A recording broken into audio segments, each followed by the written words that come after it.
We asked our viewers to tell us which board games they've been playing, old favourites, the newest hotness. We're here counting down the games our viewers are playing. Up next in this month's People's Choice Top 10.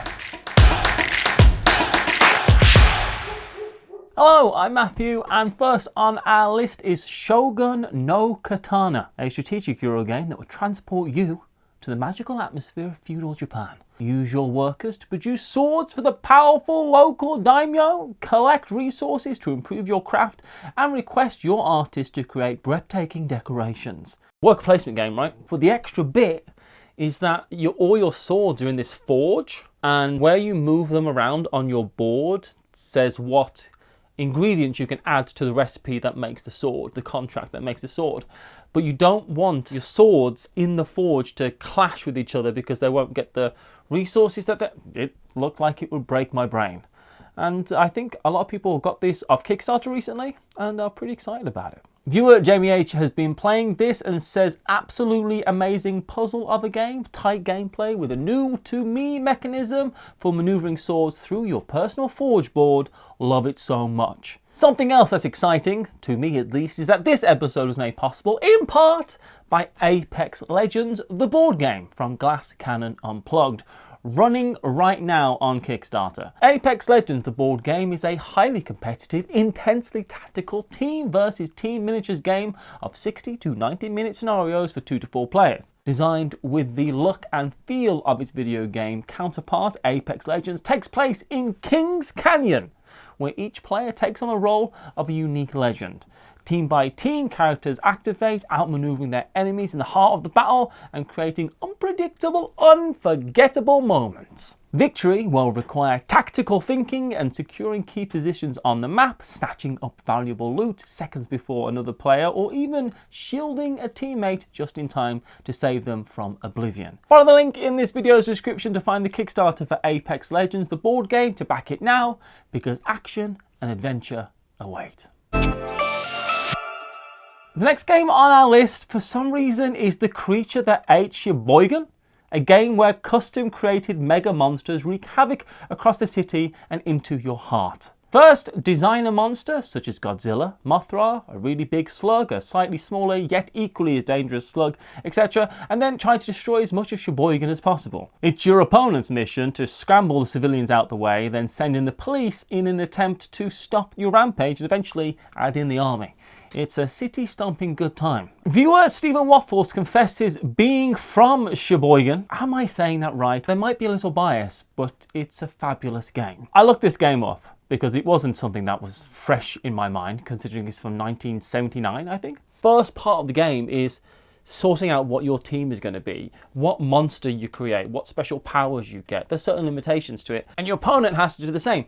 They kind of know what you're going to be, and you're kind of going at it, fighting to the death. I could see this game getting a reprint and doing quite well. It's basically the war game version of King of Tokyo, and I think there's space in the world for that.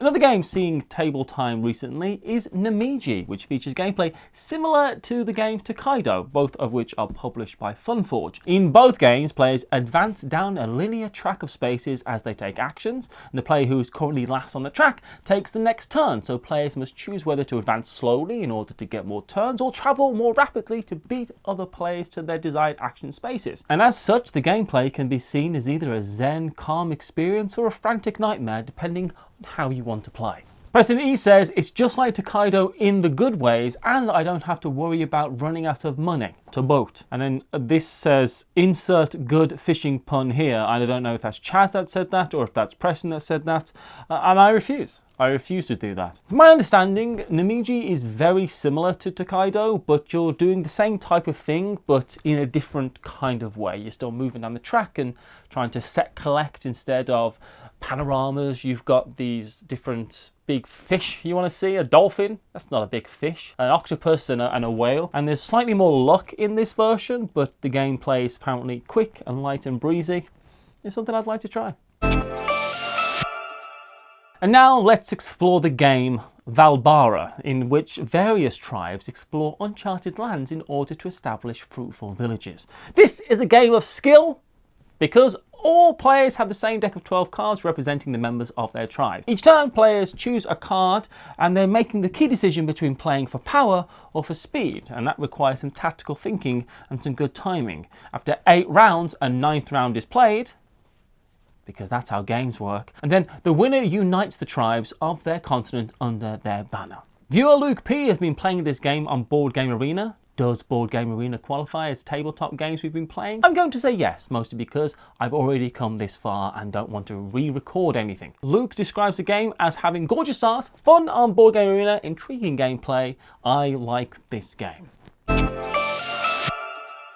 Next, let's ease into QE, which stands for Financial Investment Term Quantitative Easing. In the game, QE, national banks bid on various companies to accumulate wealth, power, and the best parking spaces at the downtown mall, and lots of victory points, of course. The amount a bank bids is unlimited because you're a bank and you own the printing press. I see no problems with that economic behaviour, but it's perhaps best to be a little bit cautious because the bank who's printed the most money overall after the course of the game loses all their points and will have to settle for the inevitable governmental bailout instead of winning the game. But then again, who are the real losers in this scenario? Correct, it's us, the people.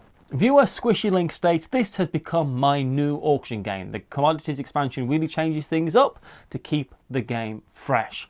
The best part about QE, hands down, everyone agrees, is you have to kind of send your bid to people in secret and you write it down on something and then they look at it. So 95% of the time, people just write insults on those cards. And it's hilarious. It's a great game. Absolutely love QE. In the game Power Plants, a collection of wizards grow a shared garden of magical plants with their rivals. Of course they do, because that makes sense. As the fields expand, they then strategically deploy helpful sprites to gain control of more and more of the fantastic flora. Manipulate the garden's growth, gather magical gems, and deploy your team of loyal and gullible sprites to repel your competition and gain control of the most valuable fields when the garden grows to its full potential. Viewer Rachel C. raves, this game is so fun, a puzzly, beautiful, and brutal game. I had to look this game up because I didn't know anything about it. It's kind of like Hive a little bit, the abstract strategy game, because you're putting these tiles down and you can either activate the ability of the tile that you put down, or you can activate a weaker ability for all the tiles around it. And you're trying to get area majority in these different fields, these different types of plants. All the plants do wicked and wild things. There's so much replayability in the box because there's loads of different versions of the different tiles you're playing, the different plants. Honestly, I looked at this game and thought, I'm sold. I really want to play this game. It wasn't on my radar, and this isn't the video on the radar, but now I really want to play it. Hey, this episode is also being made possible by Filler Gaming, with the Filler storage system for pocket board games launching on Kickstarter on May 23rd. This innovative storage solution for small box games offers a lot of different benefits over my storage system of just putting card games and stuff wherever they fit. The Filler system not only standardizes the organization of groups of games, but it also provides protective portability when taking your games with you. It's like a lunchbox, but for board games. And the Filler storage system is full of surprises and bright ideas as well, such as multi-purpose lids that double as component organizers or dice trays, metal stands, acrylic card holders, and intentional designs so everything fits together perfectly. Follow the link down in this video's description to find the Filler storage system for pocket board games on Kickstarter, be ready for the campaign's launch on May 23rd, and then cut the chaos of coordinating your card game collection. Welcome to Cape May, the next game recently on our viewers' tables, where players traverse the city streets as entrepreneurs, developing property while building wealth over the 4 seasons to earn prestige. Build cottages, develop them into Victorian homes and upgrade them into historic landmarks. Establish shops and grow them into profitable businesses. Join a homeowners association and immediately regret it. America, what's with homeowners associations? Telling people how to cut their grass? No other country could imagine that being a thing. It makes no sense. Get rid of them. Back to the game. Carefully move around the city and make strategic use of activity cards. Whoever best balances their income and their development and movement and personal goals will go down in history as the most successful developer in Cape May. Viewer Drew A confesses, I didn't expect much from this pretty little area control game, but was pleasantly surprised by it. It's a great game to introduce to people who want to take a step past Monopoly into hobby board games. It's light and colourful, it has some nice decisions to make, and the little plastic buildings are delightful. This game is all those things, and I appreciate that, but it's also vicious. I played this, I really liked Cape May, I thought it was a lot of fun, and it is very lovely looking, but it's also area control. And you've got to get the right things at the right time. You've got to handle your money, and you've got to make sure that there's a bunch of stuff going on. And it's just a cutthroat game that is vicious and violent, but it does look lovely as well. The next game floating by is Meadow Downstream, an expansion for the game Meadow inspired by aquatic environments in nature. Observe flora, fauna and landscapes connected by rivers, streams and lakes. Go kayaking down the river and compete with others on the new fields of exploration. Meadow Downstream includes over 80 new cards depicting wildlife living in aquatic environments and a new thematic envelope to discover. We like that, don't we? Do I say envelope or envelope? I don't know. And its level of competition can be adjusted with a two-sided board. With all this, it's no reason that players have given Downstream a thumbs up. Viewer Tej L describes Downstream as a beautiful expansion that gives more variety without detracting from the base game. And Autumn P adds, look, there's an otter on the box, okay? So they really didn't need to go too much effort to sell this expansion, but it's actually an excellent complement to what's already one of my favourite games. I like Meadow, it's a lot of fun. I played Meadow Downstream, and I did think it added some stuff. I like the idea of you put different animals down, and if there's paddles and you're trying to paddle down, and you can go down the stream and get bonuses. And then the bonuses help you do all the other things. I like expansions that do that type of stuff. And look, Meadow is probably, it's hard fought. But as far as like animals and cute and gorgeous kind of games go, Meadow Downstream, Meadow in general, might be the best looking game in that genre. It's really good looking. Something evil stirs in the next spot on our list in Arkham Horror, the card game, which is a living card game of Lovecraftian mystery, monsters and madness, which blurs the lines between traditional role-playing and buying things. Buying non-stop things that never stop being released. Buying new packs, new scenarios, new cycles, then there's old cycles, but again, no matter what compels you, no matter what haunts you, no matter where you left your card keys, you'll find both your strengths and weaknesses reflected in your custom deck of cards, and those cards will be your resources as you work with your friends or enemies to unravel the world's most terrifying mysteries. Viewer Rachel C has been playing a lot of Lovecraftian themed games lately, but this one is still one of the best, and Andrea P offers the new campaign may be a bit overly verbose, but still loving it. In many ways, I feel like I've missed the boat with Arkham Horror the card game, that there's just too much out there, too much released, too many versions, scenarios, different releases, a second version of the same first thing that came out before, but now there's a new version that you can buy again. I feel like I'm way too far behind the pack to get into this game, but it does tempt me. I do see it and think, this looks like it could be fun. One of those ones I might never really get into, but one I've always thought, And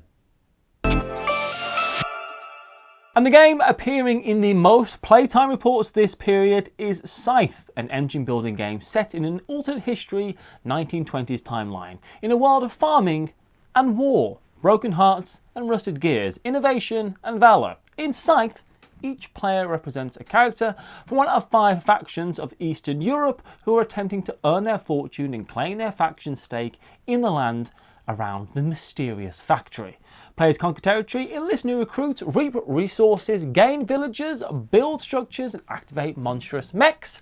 Or in my experience, 7 people get round a board, 3 of people haven't played the game before, and the 4 other people playing ignore that fact. Oh yeah, that doesn't matter. We're going to play our own little game and just steal all your resources. I think I would like to try it again with people who don't suck.